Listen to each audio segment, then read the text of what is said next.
Welcome back. In your morning medical news, a new study finds adolescents treated for obesity with GLP-1 drugs showed a lower risk of suicidal behavior.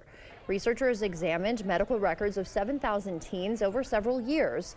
After 1 year, some showed a 33% lower risk of suicidal thoughts or attempts compared to those treated with behavioral interventions. After 3 years, no increase in suicidal behavior was associated with the medicines.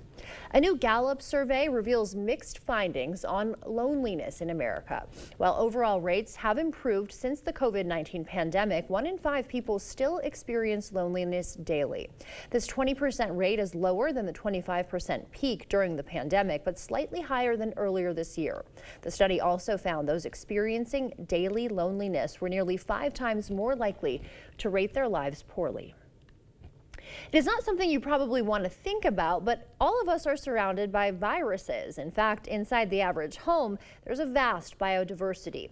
And new research has uncovered some little known and never before seen viruses that live on things you probably use every day. But don't panic. Researchers say these microbes could save lives. Mandy Gaither explains. They're damp and warm and perfect environments for microbes. You may not want to think about the viruses that live on shower heads and toothbrushes, but researchers did it for you. It's unsurprising that we find them there because we find a bunch of bacteria basically everywhere.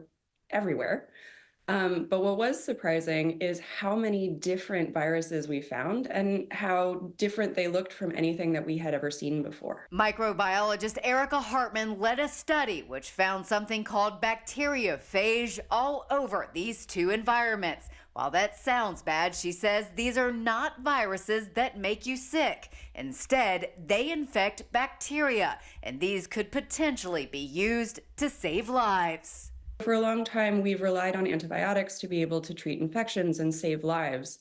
But right now, antimicrobial resistance is one of the biggest public health challenges that we're facing globally.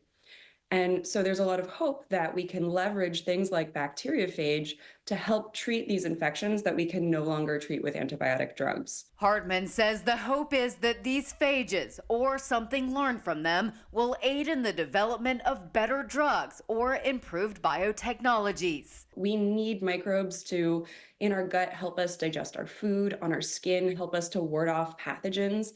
And it's actually a really good thing that we are exposed to microbes from time to time. Hartman says it's important to continue researching what she calls this next frontier and develop new tools and methods to determine how these microbes work.